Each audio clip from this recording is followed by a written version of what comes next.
Bonjour, je suis Xander. Je vais te parler aujourd'hui d'une question qui n'est pas drôle. Une question qui nous amène à nous interroger sur notre niveau d'évolution, notre niveau spirituel d'évolution, notre niveau biologique en tant qu'espèce. La manière dont nous sommes au monde, comme je te l'ai dit, implique la différenciation sexuelle. On vient au monde en tant qu'homme ou en tant que femme. Les cas d'hermaphroditisme qui sont avérés médicalement sont extrêmement rares. Donc, c'est une espèce de, je dirais, de chose à laquelle, c'est une espèce de contrainte à laquelle tu es de toute façon forcé. Mon gars, ma fille, tu es né fille, tu es né garçon. Et il s'agit pas là d'orientation sexuelle, mais il s'agit quelque part de la manière dont tu te projettes dans le monde, dont tu es sorti du ventre de ta maman. Voilà, tu es sorti comme ça. T'as pas choisi. Mais on va se rendre compte d'une chose, c'est que globalement, il y a tout un tas de contraintes qui vont en découler. Parce que si tu es homme ou si tu es femme, tu n'auras pas du tout la même vie. Tu n'auras pas du tout la même manière de te concentrer, tu n'as pas les mêmes hormones, on est d'accord. Mais en fait, à la base, quand on connaît, quand on met ça en perspective avec, comme je t'ai dit, la vérité profonde de notre existence, à savoir que on est à la base des âmes incarnées et que les âmes, par définition, sont asexuées. On n'a pas de sexe en tant qu'âme. Et oui, ça pose un vrai problème. Parce que il y a une chose qui va être sentie très fortement. Être un homme, il y a une sorte de naturalité quand tu es du sexe mâle. Mais être une femme, la vie, le monde va te le rappeler tout le temps. Comme si c'était quelque chose qui était une non-normalité. Je veux dire par là que les mondes, les civilisations, les cultures humaines ont été faites pour des hommes. C'est pas par des hommes. Attention. Les femmes ont contribué, les femmes ont fait les anciens empires, les anciennes cultures, les anciennes civilisations. Mais si tu regardes bien de près, il y a quelque chose qui est choquant. C'est choquant. Quand tu apprends un art, quand tu apprends une culture, t'as pas remarqué un truc qui est choquant, c'est qu'à 99%, c'est un art, ce sont des arts faits par des hommes, ce sont des cultures fabriquées par des hommes. On te pose un inventeur de scie, le mec qui a inventé l'imprimerie, c'était un homme. On te pose des peintres, je sais pas, mais la majorité des peintres, des maîtres, c'est des hommes. Je me rappelle encore que lorsque je découvre la poésie grecque et la poésie latine, il se trouve que j'ai fait un mémoire sur un poète latin qui s'appelait Catulle, tu vois, qui était une sorte de Baudelaire de l'époque. Mais j'étais très étonné de voir qu'il y avait très peu de poétesses du côté des femmes romaines et grecques. Il y en avait finalement, de façon assez intéressante, tu vois. Chez les femmes grecques, notamment, il y avait la poétesse Sappho qui a donné les amours saphiques. C'était une lesbienne, une homosexuelle. C'est le début du mouvement LGBT, on va dire. Mais c'est minoritaire. Et dans les arts, quand tu étudies les arts, tous les arts du monde, tu cherches les bonnes femmes. Tu dis, mais putain, c'est un truc de mec. Le monde aurait été fait par les mecs. En plus, c'est eux qui faisaient les guerres. Donc, ils façonnaient, je veux dire, ils ont emmerdé la planète. Hein. L'homme a emmerdé la planète. J'entends l'homme, celui qui a des cojones. Il a fait chier la terre entière avec ses putains de guerres. Mais il a fait aussi l'art. On dirait qu'il a tout fait. C'est choquant. Et donc, à un moment, il y a quelque chose, tu te dis, quand tu es un homme et que tu regardes les choses, tu te dis, mais putain, mais quand on est une femme et qu'on est femme, On t'attribue un rôle et on te dit, regarde, déjà dans le passé, tout ce que nous, les mecs, on a fait, et toi, le rôle qu'on t'a donné, qu'on t'a laissé, c'est celui-là. On a un grave problème.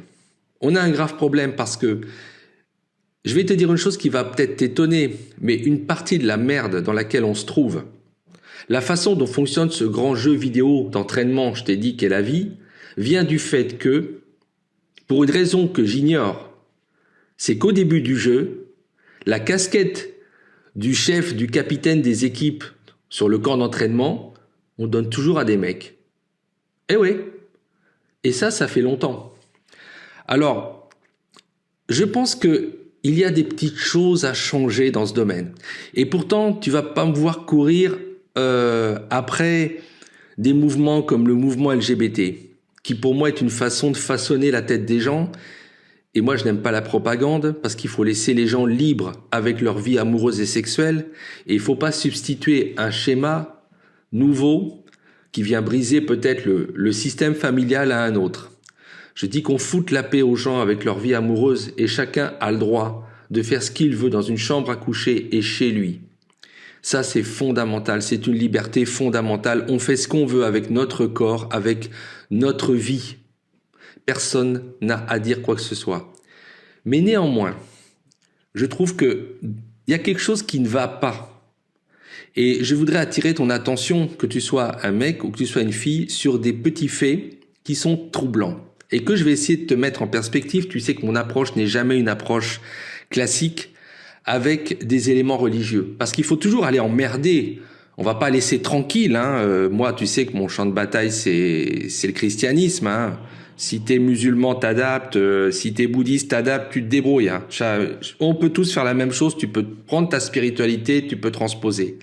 Moi, je m'occupe de celle que je maîtrise à peu près. Je veux dire à peu près parce que je connais pas tout.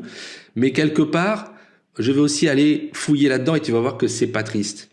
Mais il y a des petites choses qui sont quand même choquantes.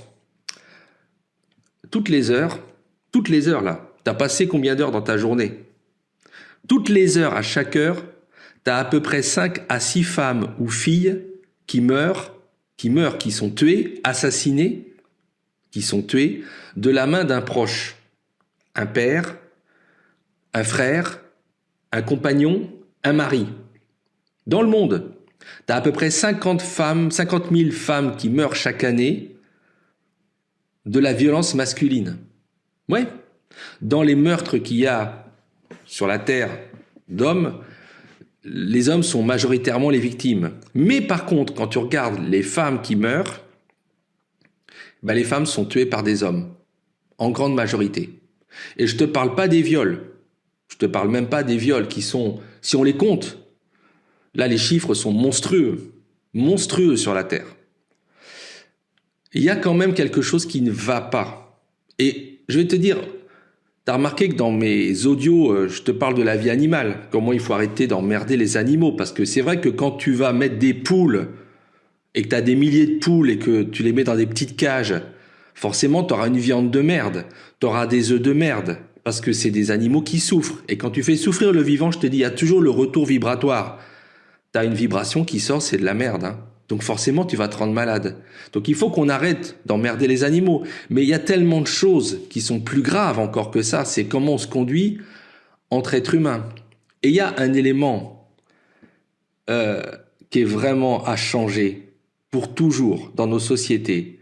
C'est comment les femmes sont toujours dans une posture où elles peuvent subir les violences physiques, les tortures des hommes et le matraquage de la force physique, de la violence masculine. C'est quelque chose qu'il va falloir changer en profondeur dans le nouveau monde qu'on va construire un jour, parce que dans cette façon de se reprogrammer les uns et les autres, autant actuellement tu peux dire oui, on est en train de nous castrer, on castre les hommes d'un certain point de vue, parce qu'on met en place un système d'égalité des femmes, etc. Mais il y a quelque chose qu'il faut savoir, c'est que bien sûr, il y a quelque chose d'extrémiste dans cette attitude. C'est pas forcément très sain. Mais la vérité profonde du système global, et moi je vais te le présenter, je vais te montrer là où ça coince, c'est que si on ne trouve pas l'équilibre, une relation d'équilibre, en plaçant chacun à sa juste place, ben on s'en sortira jamais. Parce que pourquoi aussi actuellement les familles ne vont pas? C'est parce que l'homme n'a pas sa place, la femme non plus, et que globalement dans les pays qui sont de type, on va dire, avec des systèmes patriarcaux, qui sont des systèmes archaïques, ben les femmes souffrent, les femmes sont opprimées, les femmes vivent dans la peur. Alors tu sais qu'il y a un truc, c'est que moi, je n'aime pas les systèmes qui oppressent. Je n'aime pas quand on emprisonne les gens. Parce que cette idée de te réveiller, de t'informer, de te libérer, là je vais m'occuper un peu des femmes qui sont des hommes comme les autres. Une femme, c'est un homme comme un autre. C'est exactement la base que tu dois savoir. Déjà parce qu'à la base, nous n'avons pas de sexe. On n'a pas de sexe dans l'autre monde. Quand on choisit de s'incarner, on va s'incarner dans un sexe. Tu vas t'incarner dans une force énergétique que tu as choisie qui te va.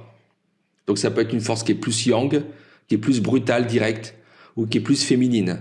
Mais tu seras toujours dans ta vie, que tu sois homme ou femme, tu auras toujours les deux polarités en toi. Tu auras toujours une polarité féminine, que tu sois un homme, une part féminine, et tu auras une part masculine. Quand tu es une femme, tu auras toujours une part féminine, mais tu auras aussi une part masculine. D'ailleurs, les hommes équilibrés, c'est ceux qui ont accepté, qui composent avec leur part féminine. Je veux dire qu'un homme qui n'est que testostérone, brutalité, domination, alors je sais que certaines femmes, malheureusement, se prêtent, rentrent dans ce moule, parce que quelque part, quand on va chercher du côté du fantasme, des fantasmes érotiques des femmes, on va trouver celle de l'étranger qui vient, qui les surprend, qui les prend par surprise, un peu à la limite, limitrophe du viol quand même. On est quand même avec des fantasmes de violence. Il y a ça aussi chez la femme, d'accord ? Ça existe. Mais il faut savoir qu'un homme équilibré n'est pas un violeur. Un violeur, c'est un homme qui est déséquilibré. C'est un homme qui est malade. Il faut le savoir. Et ça, c'est une chose qui n'est jamais su. Aujourd'hui, dans tous les commissariats, dans tous les systèmes où il y a des agents de police qui sont majoritairement des hommes, où une femme violée se présente, on ne la prend jamais au sérieux. Ces choses-là doivent changer. Si on veut monter en tant qu'humanité, si on veut monter en tant que spiritualité, quelque chose comme le viol doit être sanctionné, doit être puni extrêmement sévèrement, doit être écouté extrêmement sévèrement. Parce que justement, la femme est un homme comme un autre. Elle doit pouvoir disposer de son corps. Et moi, ce que je vais dire, tu sais quoi ? Ne crois pas. Celui qui a violé, moi je suis mort de rire, ne crois pas. Il va revenir, mais en tant que femme. Et lui, il va se faire violer. Oui, ne crois pas, Dieu va pas laisser. Tu sais comment Dieu, parce que quand il passe de l'autre côté, on va lui dire, les guides vont lui dire, bah t'as vu, t'as violé 3 femmes là, t'étais au courant. Ouais, mais bon, bah écoute, tu sais ce que je te propose parce que t'as pas eu, bon, tu sens les souffrances. T'es connecté, donc tu vois les souffrances que tu leur as faites. Si tu veux vraiment, on te renvoie et puis tu vas prendre leur place. C'est comme ça. Ne croyez pas, il y a une justice. Vous vous dites c'est du baratin, il est dans son. Non, ça fonctionne comme ça. Je vous dis la vérité. Donc, à un certain niveau, on est toujours en train de résoudre du karmique pourri. Parce qu'il y a eu justement toujours ces actions qui ont été faites. Si on veut monter spirituellement, il faut que ça change. Il faut qu'il y ait une éducation des hommes. Donc, un homme qui est équilibré, il va effectivement avoir une part féminine. C'est pas d'ailleurs, la preuve même dans le sexe. Quand il fait l'amour, c'est pas qu'un pénétrateur. Ah oui, les gars, faut penser au cuni, Bah oui, Parce que je vais vous dire, si vous êtes un peu malin, vous savez qu'il y a des millions de façons de donner du plaisir à une femme. On accompagne le plaisir d'une femme. En général, c'est ça. Vous allez découvrir qu'on donne pas de plaisir à une femme. On accompagne une femme dans son plaisir. Donc, en l'occurrence, développez aussi ce côté. Si vous voulez vraiment être équilibré, et bien les accrocher, les femmes. Parce que ça, c'est un tuyau que je vous donne. Parce qu'une femme que vous accrochez, vous pouvez l'accrocher avec votre pénis, mais il y a plein d'autres façons encore. Soyez multitâche. Vous allez comprendre. Enfin, donc c'est un tuyau que je vous passe au passage. Et les femmes aussi, elles doivent développer leur partie masculine. Parce qu'il y a une chose qui est grave, c'est que la femme, elle se met dans une posture particulière. Elle accepte, notamment par rapport à la peur. Alors, je vais vous dire une chose qui est extrêmement simple, mesdames. Parce que si vous ne le savez pas, voilà, ma fille, je vais te dire un truc. L'homme, c'est pas le sexe fort. L'homme, c'est le sexe faible. Faut que tu saches que, d'ailleurs, à la naissance, le bébé garçon, il y en a moins que des bébés filles. Il est plus fragile. Et oui. Et je vais te dire une chose qui est extrêmement simple. Toi, quand tu te balades toute nue, tu peux te mettre à poil dans la nature, vas-y, tu peux tracer. T'es tranquille. Nous, tu sais, quand on se met à poil, tu sais pourquoi on peut pas se mettre à poil, nous? Parce qu'avec les bêtes sauvages, tout ça, le premier truc qu'elles auraient bouffé, c'est le machin qui pend là. Les trucs qui pendent là. T'imagines la vulnérabilité de l'homme? Rien que les testicules. Un coup dans les testicules d'un homme, hors service, pendant 30 minutes. Tu peux même tuer un homme avec un coup dans les testicules. Va donc mettre un coup dans les parties intimes d'une femme, tu verras. Il n'y a pas de problème. La femme, elle est blindée. Je vais dire, la vie, Dieu, ce que tu veux, l'univers, il a bien fait les choses. Ce qui protège la vie, ce qui protège le bébé, c'est du solide, c'est du costaud. La combi de survie de la femme, accroche-toi, mec. C'est pas parce que l'homme a des muscles. L'homme, il a des muscles, mais il est d'une fragilité. Donc le premier truc que les mecs ont fait, tu vois, je vais te dire un truc, l'histoire d'Adam et Ève. L'histoire de la feuille de vigne, elle n'était pas sur la femme. La feuille de vigne, c'était sur le kiki du monsieur. Parce qu'il faut protéger ce coin-là. Et quand tu regardes dans les tribus, non mais t'es mort de rire. On est mort de rire sur la vérité de l'être humain. Mais un mec à poil, hein, quelle que soit la taille de son sexe, et là encore c'est une belle connerie, hein, je vais te dire. Parce que ceux qui sont fiers de la grosse taille, ça me fait marrer quoi. Bon, c'est toujours pareil, hein. Grosse, petite, moyenne, quand on voit de près, bon, ça nous fait rire. Enfin, je veux dire que les femmes elles-mêmes, ça les fait tellement rigoler cette histoire. Mais même tu regardes un truc. Ils ont mis ça dans des étuis péniens. Il y a des étuis péniens. T'as des tribus qui ont inventé des machins pour planquer le kiki dans un étui spécial. Ça veut dire que dès le début, les mecs, ils ont eu qu'une trouille, c'est leur machin, parce que c'est le point faible. Que une bête sauvage vienne te le croque au passage. T'imagines? Un coup de dent là-dedans, c'est foutu. C'est l'horreur. C'est l'horreur. Donc, il y a une vérité profonde de l'être humain quand tu le mets tout nu. C'est que tu mets les deux sexes tout nus, bah tu vas voir tout de suite que celui qui est fragile, celui qui a ce truc-là, eh ben, ce machin-là qui pendouille, c'est un point faible. Parce que c'est des tissus mous. C'est des tissus mous. Bien sûr, quand ils sont irrigués de sang, ça devient rigide. Mais les trois quarts du temps, bah, c'est flaccide, c'est mou. Et ça dépasse. Ben, c'est vulnérable. Voilà, c'est un truc dans la combi du robot, enfin la combi de survie, c'est pas la combi de survie la plus efficace. Voilà. Donc c'est pour te dire que mettons un peu les choses à plat. C'est le sexe faible pour une autre raison. Je vais t'expliquer, c'est pas le sexe fort parce que c'est pas le fait d'avoir des muscles qui rend fort. Ce qui rend fort, c'est ce que tu as dans ta tête. Et il y a une chose qui est extrêmement importante, c'est que l'homme, s'il a pas une femme pour l'admirer, pour lui dire t'es beau, t'es fort, s'il n'a pas une femme pour laquelle il a envie de se battre, le mec, il vaut zéro. Une femme peut détruire un homme, mais alors avec une facilité déconcertante. Elle peut l'attaquer au niveau de sa virilité, elle peut le foutre en l'air, elle peut le zigouiller si elle a envie. Parce que l'homme, justement, s'il n'y a pas une femme qui est là pour dire « Oh voilà, t'es mon demi-dieu », le mec, c'est zéro. La vérité, c'est ça. Là, il faut bien comprendre comment il y a... Alors qu'une femme se passe très très bien de la valorisation d'un homme. L'homme va lui dire t'es belle, etc. Elle le sait. Elle s'en fiche. Elle a ses attraits, ses atouts sexuels, elle a ses glandes mammaires, elle a ses formes, hein, qui sont plus rondes que les hommes. Elle a des éléments qui sont plus attrayants que les hommes. Hein. Les hommes vont regarder les jambes des femmes, hein, pour voir si les os sont suffisamment longs. Tu sais que c'est des trucs qui sont très primitifs. Hein. Les jambes bien faites, tu as des os qui sont suffisamment puissants, donc on va pouvoir faire une reproduction des enfants qui sont qualitatifs. Oui, on a des trucs comme les primates et on va jauger. Les hommes vont beaucoup jauger les formes physiques d'une femme. La femme, beaucoup moins, va s'intéresser beaucoup moins à la forme physique d'un homme. Mais l'homme, il va jauger la femme comme si c'était une sorte d'animal dans un but reproductif. Et il s'en rend même pas compte. Hein. Mais quelque part, la femme, on n'a pas besoin de lui dire ci ou ça. Elle sait très bien ce qu'elle vaut. Mais l'homme, il sait pas du tout ce qu'il vaut, s'il n'y a pas une femme pour le lui dire. C'est pour ça que regardons la vérité en face. Et pourtant, on a vu se mettre en place des systèmes un peu partout sur la planète où globalement, eh bien, les hommes dominent la situation et écrasent les femmes dans des systèmes qu'on appelle patriarcaux. Ils dominent encore partout dans le monde. Il y en a beaucoup partout. Les femmes souffrent. Les femmes vivent dans la peur. Cette caractéristique d'avoir des systèmes oppressifs, c'est la marque aussi des faibles. Quand vous avez la force, vous n'avez pas besoin de mettre en place des systèmes qui étouffent et qui contraignent. Vous allez museler, vous allez emprisonner ce qui vous fait peur.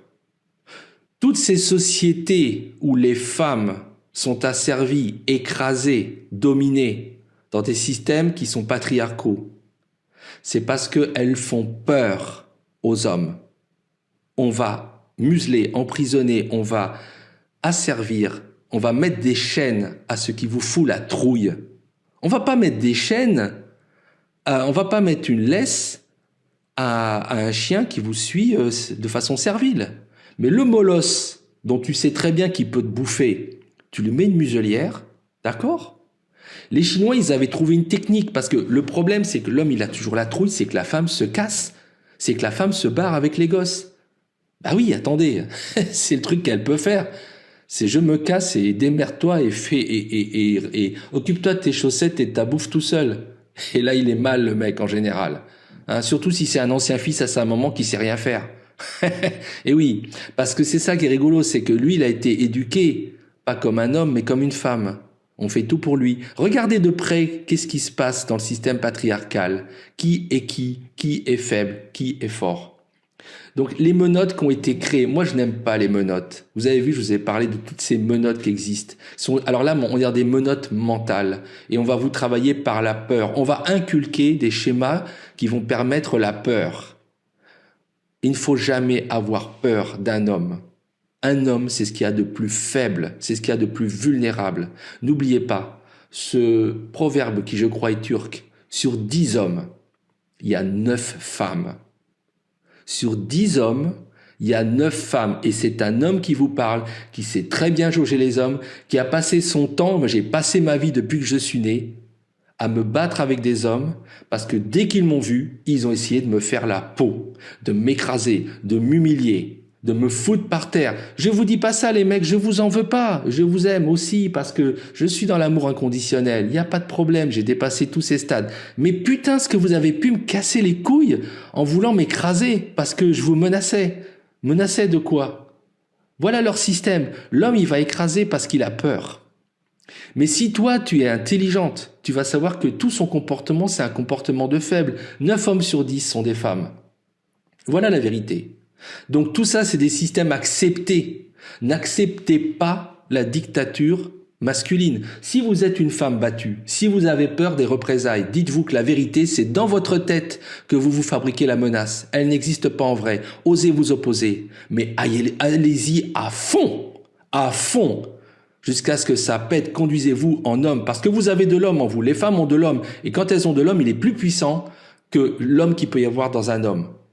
Les meilleures combattantes, hein. Moi, si je veux aujourd'hui faire, je vous dis, moi, je ne suis pas un guerrier. Enfin, je suis un soldat, mais un soldat pour l'amour, pas un soldat pour faire la guerre. Mais je vous assure que j'ai longtemps été, avec toutes ces réminiscences de ce que j'ai été dans d'autres vies. Ah, la guerre, ça m'a connu. Mais si on veut vraiment faire une très bonne armée, on fait une armée qu'avec des femmes. Ah ça, vous aurez des personnes impitoyables, et qui n'auront pas certaines faiblesses des hommes. Parce que les femmes peuvent se passer de sexe pendant très longtemps. Les femmes peuvent être focus sur une mission et aller à fond. Et elles sont intraitables et inflexibles et très endurantes. Donc je vais vous dire, quelque part, sachez regarder la vérité. Ne soyez pas conditionnés. Que vous soyez, quelle que soit votre culture, votre spiritualité, votre religion. Et là, on va maintenant aborder le truc qui fâche. Le truc qui fâche, c'est effectivement les spiritualités, la mienne, celle que je connais, le christianisme. Alors, qu'est-ce qu'ils nous disent? Parce que on s'est souvent appuyé sur la religion chrétienne en disant c'est une religion conservatrice, etc., etc. Bon, la femme y est montrée. C'est vrai que quand tu regardes de près, la religion chrétienne, elle est ancrée, la Nouvelle Alliance, sur la religion juive de l'Ancien Testament. Et globalement, la femme, elle est dans un statut qui est un statut d'une société patriarcale. Elle est sous protection de l'homme. C'est pour ça que t'as un épisode qui est très marrant. T'as les Sadducéens, qui est une secte juive à l'époque particulière. qui vient trouver Jésus et qui essaye de le coincer en lui disant, tu sais, machin, tu parles de la résurrection, mais on a un problème. Imagine, dans la culture juive, une femme pouvait pas rester une fois qu'elle était veuve toute seule. Il fallait qu'elle soit épousée par un membre de la famille. Alors, tu vois le bordel, hein, parce que l'idée, c'est que la femme, fallait la protéger. Enfin, ils avaient mis ça en place. La femme est faible, bah, c'est normal, elle a l'enfant, on va dire, il faut la protéger pendant le temps qu'elle a éventuellement un enfant. Donc, on récupérait la femme, mais ça restait bien incestueux dans la famille. Bon bah ça voilà. Et puis le mari mourait. Bon alors la femme était veuve, mais il fallait que le frère l'épouse. Bah, tu vois le bordel. Donc ils disent voilà, imagine une veuve et 7 fois de suite, elle perd ses époux et elle est bien sûr à chaque fois épousée par un membre de la famille, un des frères du premier mari. Et comme ça, mais tous ils clament par un concours de circonstances vachement improbable d'ailleurs. Vraiment des questions à la con. Et du coup, voilà qu'elle se retrouve au paradis, entre guillemets, elle est au ciel, mais elle est avec 7 maris. Alors, de qui est-elle la femme? Bah, ils voulaient le coincer parce que déjà, les Sadducéens, ils croyaient pas dans la résurrection, alors que Jésus disait, il y a la résurrection. Bon, et il leur répond, écoutez, il leur répond, bah, comme toujours, hein, très intelligemment, il leur dit, d'abord, quand on est au ciel de l'autre côté, il y a plus de sexe, il y a plus de sexualité, on n'est plus mari et femme. Ouais, bah, il est en train de te dire une pure vérité. Hein. Quand tu es de l'autre côté, tu restes avec ton identité, ton esprit. Tu te souviens que tu as été un homme ou une femme, mais il n'y a plus de sexualité. C'est un truc qui disparaît. Tu vas me dire, oh, pas de chance, j'aime bien ce truc-là. T'inquiète pas, il y a d'autres plaisirs, de toute façon. C'est pas le problème. Et puis justement, on t'a mis ici, c'est pour que t'en profites. Hein. Voilà, on t'a pas demandé non plus de vivre comme un moine. Hein. Voilà, après on va en reparler, mais bon, si tu veux, mais bon, c'est pas ça que ça veut dire. Donc ça veut dire un truc, il dit, voilà, il y a pas de sexualité, donc là vous êtes en train, on n'a plus de sexe, donc on n'est plus mari et femme. Voilà, on est en système, on est des purs esprits ou des âmes, etc. Et donc votre question, elle tombe à plat. Et ils avaient essayé de le coincer comme ça. Ailleurs, il te dit un truc. Pourquoi je te parle de ça? Ailleurs, il te dit un truc. Il te dit, il n'y a pas beaucoup de choses qui reprennent l'Ancien Testament. Et il y a 2-3 trucs. Et là, c'est à s'arracher les cheveux parce que là, t'es mort de rire. Il y a tellement de trucs. Il dit, je vais pas changer. Il dit, je vais pas changer ni une lettre, ni un trait de lettre dans la loi la loi juive en fait. Bon, mais en vérité, il passe son temps à dire 2-3 trucs qui sont tellement énormes qu'il est en train de tout casser. Hein. Bon, alors, mais il y a quand même un truc qu'il reprend. Il reprend parce qu'on vient le tacler aussi sur les histoires de divorce. Et Jésus, il n'aime pas le divorce. Hein. C'est clair qu'il est pas dessus. Hein. Mais il dit un truc qui est intéressant, c'est qu'il dit, oui, il reprend ce qui est dans l'Ancien Testament. Donc, par le mariage, l'homme et la femme deviennent une seule chair. Et l'homme quitte sa femme. Bon, il reprend l'homme quitte sa famille, et son père et sa mère, pour aller prendre femme. Et là, ils forment une seule chair. Donc, une fois qu'on a formé une seule chair, on ne peut plus défaire en quelque sorte cette espèce d'union.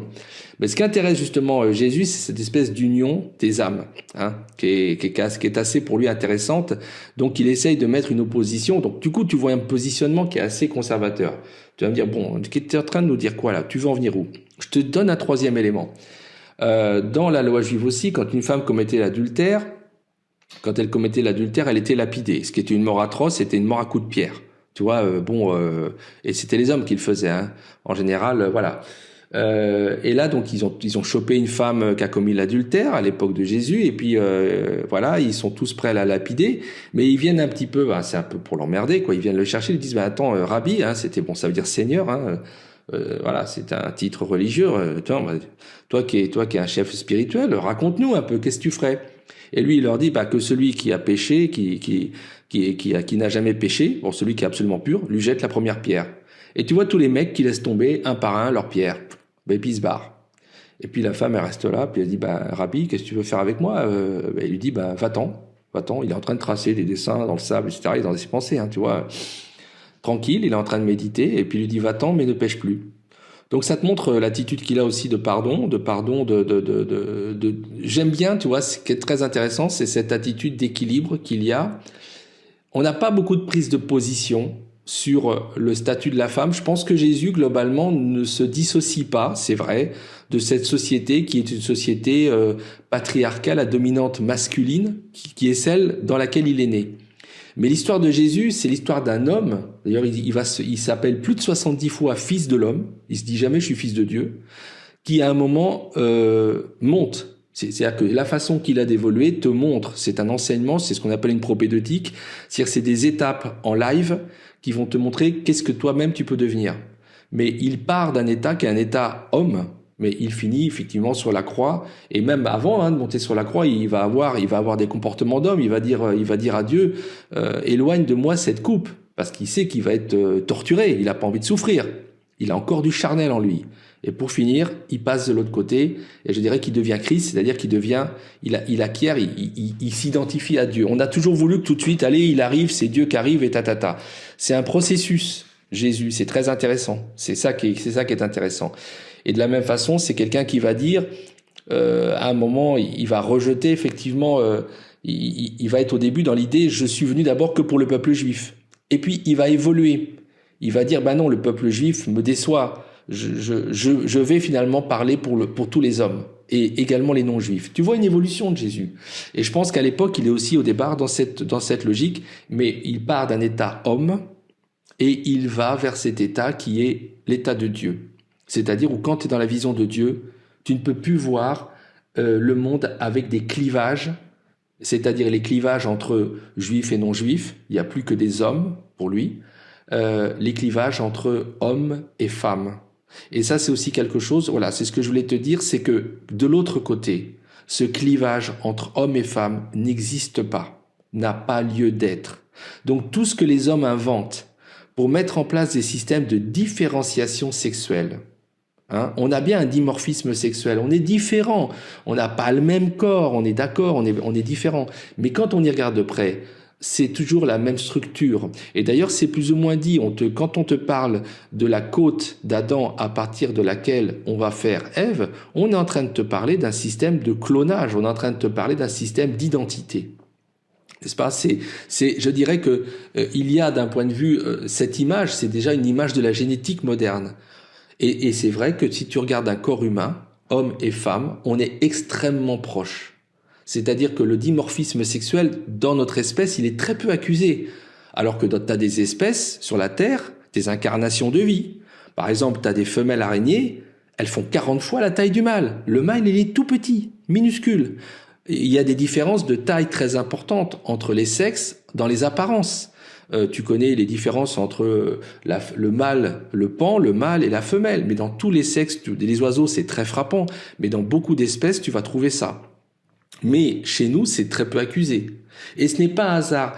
La vie, telle qu'elle s'exprime au plan organique, parce que, comme je t'ai dit, nous vivons dans un système symbiotique, spiritualité et matière. Et pourquoi? Parce que tout est vibration d'énergie. Donc la création elle-même, qui est une vibration d'énergie, c'est une ondulation, ce sont des ondulations dans la matière, particulières qui se représentent devant toi sous forme de matière, mais ce système ondulatoire, il existe au plus haut point dans le plan spirituel. Ce ne sont que c'est toujours la même énergie que tu vas voir.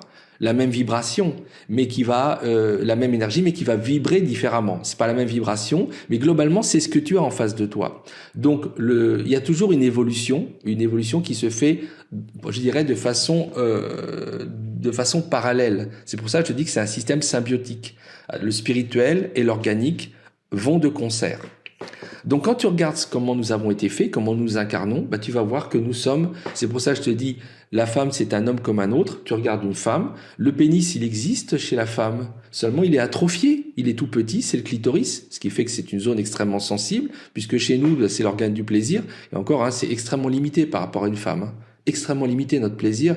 Nous, je dirais qu'on pourra reparler du plaisir, mais la sexualité de l'homme, elle est par rapport à celle de la femme atrophiée, très très limitée. Donc, et quand on regarde de près, il y a véritablement, après, bien sûr, il y a le système, je dirais, des organes génitaux. Quand tu regardes de près, les testicules de l'homme qui sont dehors, tu vas retrouver les ovaires de la femme qui sont dedans.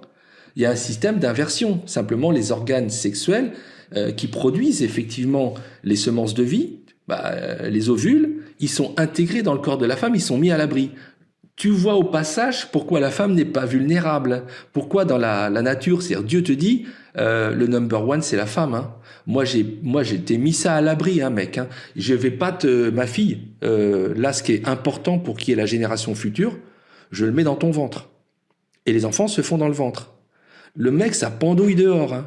Hein, je te dis, ça, de toute façon, ça pendouille à l'extérieur. C'est hyper vulnérable. Ça veut dire, qu'est-ce que te dit Dieu? Ouais, bah lui, on peut le sacrifier. D'accord? Mais le truc important, c'est on l'a mis à l'intérieur. Les trucs importants, on les met dans des coffres forts. Les ovules, on les a mis dans le corps de la femme. Les testicules sont pas dehors, ils sont dedans. Ok? Tu vois comment ça fonctionne. Et puis sinon, je te signale qu'on a aussi des mamelons. Nous, les hommes, ils sont d'ailleurs sensibles. N'oubliez pas de les stimuler aussi de temps en temps, mesdames. Je veux dire, non, on a des nichons, nous aussi. Simplement, les glandes mammaires de la femme sont hyper développées parce qu'elles peuvent à un moment évoluer pour donner du lait. Il y a mais hormis ça, les différences, elles sont pas énormes. Elles sont pas énormes. Et ça, c'est un truc qui doit quand même t'interpeller. Donc quand tu vois ça de près, tu te dis comment ça se fait que sur Terre, on a mis en place des systèmes patriarcaux qui reflèteraient un dimorphisme sexuel très accentué alors qu'il ne l'est pas. Une société d'équilibre, une société où le biologique, l'organique reflète mieux le spirituel, et on est toujours plus à l'aise quand c'est équilibré, quand c'est en harmonie, c'est une société qui n'est pas patriarcale. Je dirais pas que c'est non plus une société matriarcale, parce que si les femmes sont trop dominatrices et castrent les hommes, déjà qu'ils sont faiblards, alors là c'est foutu, parce que si vous leur coupez les cojones aux hommes, la plupart ils ont du mal à en avoir et à être courageux et braves, parce que le problème des mecs c'est ça, les mecs. Mon gars, ton problème c'est d'avoir justement de tenir bon. Le problème de l'homme c'est ça, faire face, endosser ses responsabilités. T'as fait un gosse, t'endosses. T'as fait une connerie, tu endosses. Le sentiment de l'honneur, c'est ça pour un mec. C'est je me tiens droit et au lieu de me mentir, de faire la fripouille, de pas être franc du collier, j'assume. Mais combien il y en a qui font ça? Donc, une société matriarcale, ce qu'on est en train de faire, c'est qu'on est en train de basculer vers une pseudo-matriarcale actuellement. Ça, c'est foutu. Déjà que les gars n'ont aucun sens de l'honneur. Alors là, c'est foutu. Vous leur coupez les couilles, il restera rien. L'espèce est foutue. Donc la vérité, c'est qu'il faut une société d'équilibre. Il est absolument anormal qu'il y ait des sociétés où on oppresse les femmes, où on les maintient dans des statuts inférieurs, où elles ont des salaires inférieurs, où elles ont des jobs qu'elles n'ont pas choisis, où elles sont moins considérées que les hommes. Ça, c'est quelque chose, un monde qui est un monde d'harmonie, d'équilibre, où il va refléter la spiritualité qu'il y a de l'autre côté. C'est un monde dans lequel il n'y a quasiment pas de différence sur beaucoup de plans. Maintenant, il est vrai, et ça c'est une vérité profonde, que l'homme ne doit pas pour cela être écrasé.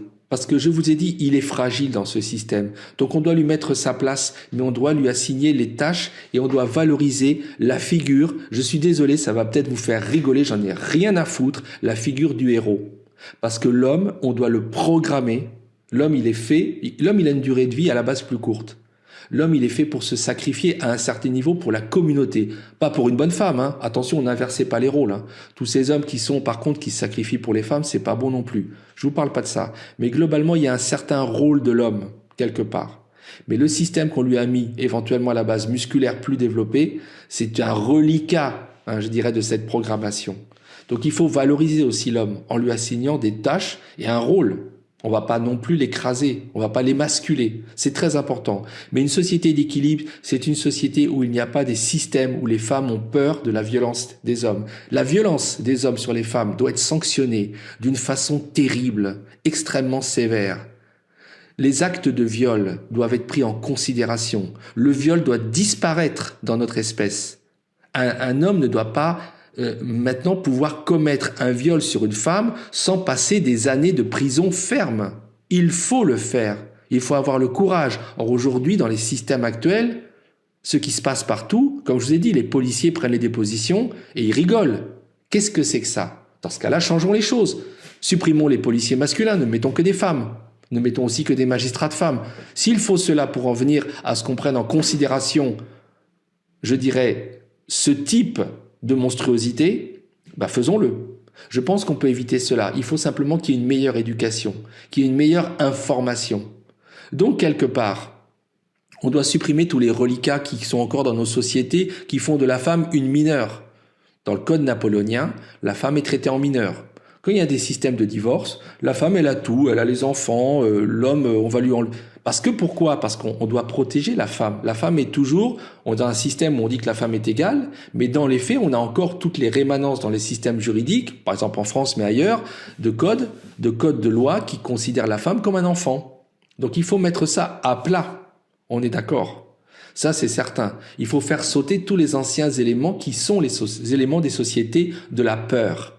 Mais non pas de la peur, bizarrement, de la femme, parce que ce sont des sociétés où on maintient les femmes dans la peur, mais de la peur des hommes, de la dangerosité, de la puissance de la femme. Et paradoxalement, quand on va mettre en place des rapports dans lesquels les femmes auront plus de pouvoir, nous aurons des sociétés où il y aura plus d'équilibre. Bien évidemment. Parce que nous avons encore des mondes qui sont dirigés, fabriqués par des hommes. Les guerres, quoi qu'on dise, sont faites par les hommes, décidées par les hommes. Mais est-ce que les femmes qui portent la vie ont droit au chapitre? Je pense que si on demandait l'opinion de la plupart des femmes sur toutes les guerres que l'humanité a faites, elles qui portent la vie, je crois qu'elles auraient une opinion différente et qu'on aurait peut-être 70% des guerres qui n'auraient jamais été déclarées. Je pense même plus.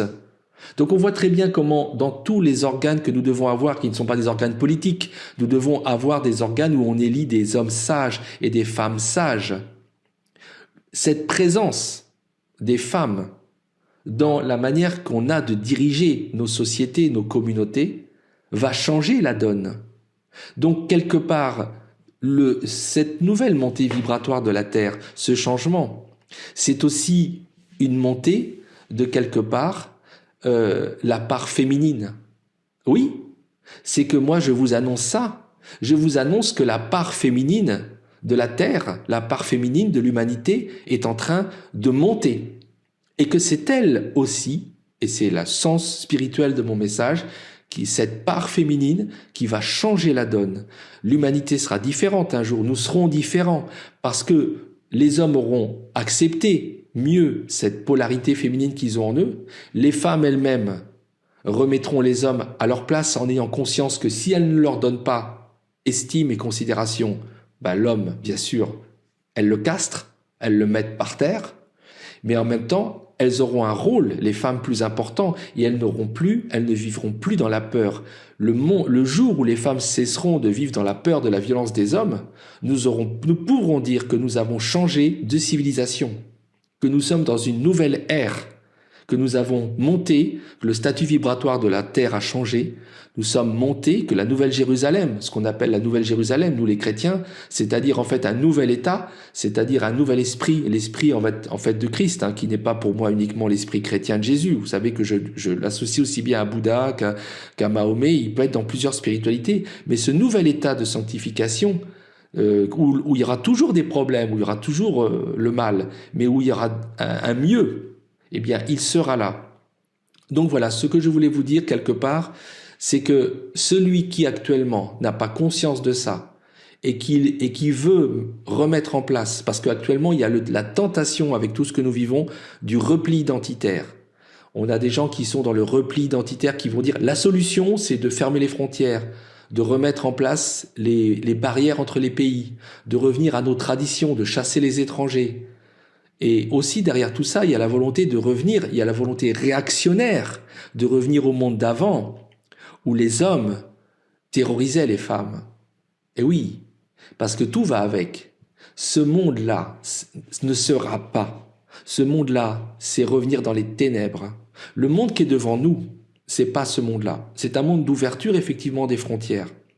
Et oui, c'est un monde de libre échangisme dans le commerce, dans toutes les relations, la circulation des biens et des êtres humains. C'est différent. C'est un monde où à la fois on va garder les traditions parce qu'on va les sanctuariser, on va les mémoriser. On va pas essayer de les écraser au nom de systèmes centralisateurs. Mais en même temps, on va avoir cet esprit de mélange et de métissage qui est de toute façon inévitable. On ne peut pas l'empêcher. Mais il y a une chose qui est fondamentale dans cette nouvelle Jérusalem, dans ce nouveau monde, qui de toute façon, on ne peut pas empêcher qu'il arrive, il arrive. Personne ne peut empêcher son arrivée. Il y a trop de personnes Je ne suis pas le seul à vous dire ce que je vous dis, qui disent la même chose, qui veulent la même chose. Et donc ça change déjà le statut vibratoire de la Terre. Mais dans ce monde, il faut savoir, les femmes vont être des actrices fondamentales. Elles vont changer la donne. Et c'est ça que je voulais vous dire aujourd'hui. Donc, si toi, ma fille, tu m'écoutes, vraiment, sur cette façon d'être, d'abord, n'aie jamais peur d'un homme. Ne te laisse jamais oppresser par un homme. Parce qu'un homme est faible. Ne l'oublie jamais. C'est le sexe faible. C'est toi qui portes la vie. C'est toi que Dieu a fait pour porter la vie. Tu la portes en toi. Tu es forte. Et tu es tellement plus forte quelquefois qu'un homme. Ne l'oublie jamais, c'est toi aussi le pilier, le soutien du foyer. Si tu t'en vas, si tu fais n'importe quoi avec ton corps, le foyer s'écroule. Le foyer, c'est le feu, tu sais, le feu de la maison. Et les femmes entretiennent le feu. Donc tu es le pilier, tu es l'axe fondateur, ne l'oublie jamais, et tu es porteuse de vie. C'est toi qui depuis des millénaires, c'est toi qui depuis des dizaines, des centaines de milliers d'années donne la vie des hommes. C'est toi qui fabriques les êtres humains. Ce n'est pas le mal. Donc le mal aussi, bien sûr, tu dois le mettre à sa place parce qu'il a besoin de toi pour agir. Si tu ne l'estimes pas, si tu ne le mets pas à un certain niveau, bien sûr, tu le castres et tu le détruis. Tu vois comment ton pouvoir est fort. Mais ne vous laissez jamais dicter la peur. Dans quelque endroit que vous entendez ce que je vous dis, vraiment, libérez-vous de cela. Et les barreaux que vous vous mettez, les impossibilités que vous vous mettez parce que vous craignez pour votre enfant, vous craignez, sachez qu'il y a toujours des protections d'en haut qui, au moment où vous voulez vous libérer, interviendront pour vous sauver, pour vous aider. Il faut toujours puiser en soi le courage. N'acceptez jamais qu'un homme porte la main sur vous. Jamais, jamais. Vous devez toujours vous rebeller. La première gifle, si vous l'acceptez, sera suivie par des dizaines d'autres. Tout de suite, vous devez réagir. La violence physique sur une femme, le fait d'utiliser une violence par la supériorité de la force ne doit jamais être accepté nulle part. Nulle part. Le combat aussi, il vous importe. N'attendez pas que les lois changent. Et je sais que dans le processus, bien sûr, vous allez peut-être morfler, mais vous allez tracer la voie pour vos autres sœurs. Voilà ce que je voulais vous dire. Ce message s'adresse à vous. Il s'adresse aussi à vous, les mecs, pour développer votre part féminine, parce qu'elle est en vous si vous voulez être un mec équilibré. Vous savez donner part à cette partie de vous pour comprendre les femmes, pour être différent avec les femmes. Parce que on dit la femme est l'avenir de l'homme, mais mon gars, sans la femme, tu fais rien. Si t'as pas une femme, si tu n'existes pas dans les yeux d'une femme, qu'est-ce que tu vas faire dans ta vie? Tu seras toujours un zéro. Parce que les autres mecs, de toute façon, nous sommes nés comme ça pour nous opposer. Souvent, ils veulent t'écraser. C'est normal. C'est comme ça que c'est fait. Et tu sais très bien que tu existes dans le regard de la femme, par exemple, qui t'a donné des enfants. Elle est fondamentale, respecte-la. Parce que c'est de l'or. Et ça, c'est fondamental, cette espèce d'amour du couple. La façon que l'homme a d'estimer la femme, de la protéger. Ne porte jamais la main sur ta femme, sur une femme. Ce n'est pas digne d'un homme. Si tu as la force physique et la supériorité physique, si tu fais 2 têtes de plus qu'elle, mais même simplement comment nos muscles à nous, les hommes, sont faits, tu peux lui faire du mal même si tu es plus petit qu'elle. Et oui, mais sache que comme tu as cet avantage, ce que tu montres, c'est ta faiblesse. Un homme qui frappe une femme est un homme faible. Tu montres ta peur que tu as d'elle. C'est la vérité. On utilise la violence quand on a peur. Mais sinon, le chien te mord quand il a peur. Le chien, s'il n'a pas peur de toi, il te mord pas. Tu sais très bien que tu frappes, c'est la preuve de ta faiblesse. Tous les hommes qui frappent des femmes sont des faibles et des lâches. Pour nous, les hommes qui ne frappons pas les femmes, c'est vraiment la pire je dirais, de ce qu'il y a de plus bas sur la terre. Donc voilà, mon message, il est dans ce sens. Il faut que cela s'arrête. L'amour, effectivement, doit exister en équilibre entre hommes et femmes, et on doit avoir un rééquilibrage général de la place de la femme pour que nous allions mieux, et une partie des problèmes que nous avons, de ce déséquilibre qui s'est mis en place depuis des millénaires, vient de sociétés de la guerre, de sociétés masculines, de sociétés qui ont le culte de la mort. Mais la femme, elle est là pour nous ramener dans le culte de la vie, parce qu'elle porte la vie. Voilà. Xander a fait ce qu'il a pu pour vous passer un message un peu différent, mais qui est en fait très important, parce que je dirais, si en tant que moi qui suis un homme, dans mon processus de vie, je n'ai pas compris tout ça, eh bien ça veut dire que justement, moi je ne me suis pas accepté dans toute, je dirais, dans tout ce que je suis. Et quelque part, j'ai appris. Moi j'ai appris, bien sûr, parce que j'ai fait des bêtises, parce que je n'avais pas compris. Pour moi, la femme reste toujours quelque part. Pour nous, les femmes restent un mystère. Parce que les femmes ont une sorte de savoir instinctif tellement puissant qui nous déstabilise, nous les hommes. Quelquefois, nous avons besoin de nous reposer aussi sur une femme pour pouvoir agir. On ne peut pas se passer l'un de l'autre. J'espère que... Je ne sais pas si je vous ai réveillé parce que je pense que quelque part, au fond de nous, tout ça, nous le savons. Et je ne sais pas si je vous ai informé parce que vous pouvez vous renseigner sur tous ces éléments-là. Mais il est très important que hommes et femmes se libèrent de tous les préjugés, de tous les anciens archétypes, de tous les carcans qui font que, à la fin, ils n'arrivent pas à s'aimer comme il faut. À très bientôt.